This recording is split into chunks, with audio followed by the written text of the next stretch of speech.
আল্লাহ রাব্বুল আলামিন সে কোরআন হাদিস শরীয়ত নবীদের পবিত্র সিরত ছাড়া আখিরাতের কোনো বিষয় দিন এর ঈমানের কোনো বিষয় জানার আমাদের কাছে আর কোনো সূত্র নেই। আখির নবী সাল্লাল্লাহু আলাইহি ওয়াসাল্লামের প্রতি মনে প্রাণে যে ঈমান না আনবে তার ওই সকল সিফাত সহ যে সিফাত আল্লাহ রাব্বুল আলামিন কোরআন কারীমে ঘোষণা করেছেন তাহলে সে মুমিন হবে না। আর মনে রাখবেন, কাদিয়ানীরা আখির নবী হযরত মুহাম্মদ মুস্তাফা সাল্লাল্লাহু আলাইহি ওয়াসাল্লামকে নবী হিসাবেও গ্রহণ করে না। বিষয়টা শুধু এটা না যে তারা নবী মানে কিন্তু আখির নবী মানে না, কখনো না।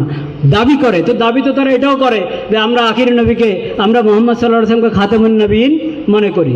এটা ধরে তার মিথ্যা দাবি, মিথ্যাচার। তারা এক তো গোলাম মোহাম্মদ কাদিয়ানী নবুয়তের মিথ্যা দাবিদার দাবি করে কাযযাব হয়েছে, দাজ্জাল হয়েছে।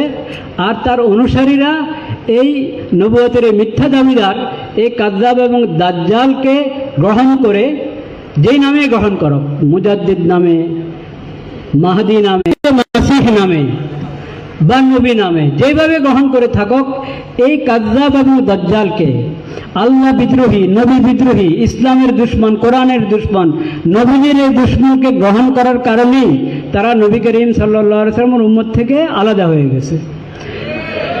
তো নবী করিম সাল্লাল্লাহু আলাইহি ওয়াসাল্লামের উম্মত থেকে আলাদা হয়ে কোনো ব্যক্তি না আখিরাতে নাজাত পাবে, না জান্নাত লাভ করতে পারবে। এই বিষয়টা ভালোভাবে বোঝা খুব জরুরি। কে আখির নবী হিসাবে, খাতামুন নবীন হিসাবে যদি কেউ গ্রহণ না করে, সে যদি 100 বার বলে আমি কোরআন মানি, আমার আল্লাহর উপরে ঈমান আছে, ফেরেশতার উপরে ঈমান আছে, আখিরাতের প্রতি ঈমান আছে, তার এই কথার কোনো গ্রহণযোগ্যতা নেই। কারণ এই সব কিছু, আল্লাহর প্রতি ঈমান, আখিরাতের প্রতি ঈমান, ইসলামী শরীয়ত, যাবতীয় সব কিছু তো তুমি আখির নবী হযরত মুহাম্মদ মুস্তাফা সাল্লাল্লাহু আলাইহি ওয়াসাল্লামের মাধ্যমে পাবে। তাকে আখির নবী হিসাবে গ্রহণ না করলে তাহলে তোমার এই সব দাবি মিথ্যা। এই কথাটা ভালোভাবে বুঝতে হবে। কাদিয়ানীরা শুধু আকীদায়ে খতম নবুয়তকে অস্বীকার করে না, পুরো ইসলামকে অস্বীকার করে। এবং যে কথা একটু আগে আরেকজনও বলেছেন যে এখানে অধিকার, ধর্মীয় অধিকার সবার আছে। ধর্মীয় অধিকার সবার আছে, সেটা তো তোমার ধর্ম আগে বলো, তোমার ধর্মটা কি? তো কাদিয়ানীদের ধর্ম কি ইসলাম? কাদিয়ানীদের ধর্ম ইসলাম না। ইসলাম নাম ব্যবহার করে তুমি অধিকার পাবে না, তোমার বাস্তব পরিচয় পেশ করো, অধিকার পাবে। এই সত্যটা ভালোভাবে অনুধাবন করো, কারণ প্রতারণার তো কোনো সুযোগ নাই।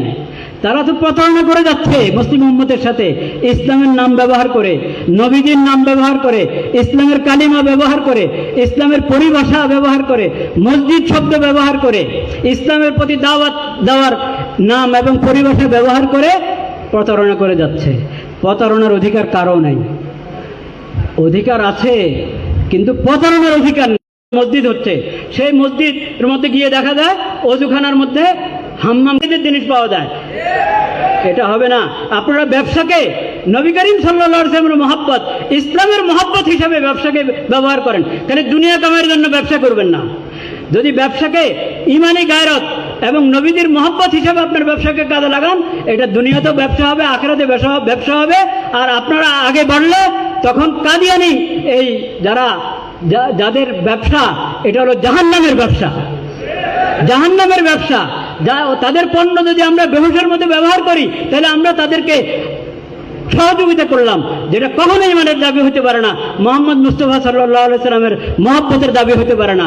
আল্লাহ তাআলা আমাদেরকে সহি সময় নসিব করেন, ঈমানি গায়রত, নবীদের মহব্বতের গায়রত আমাদের মধ্যে জিন্দা করে দেন। ওয়া আখিরু দাওয়ানা আলহামদুলিল্লাহি রাব্বিল আলামিন।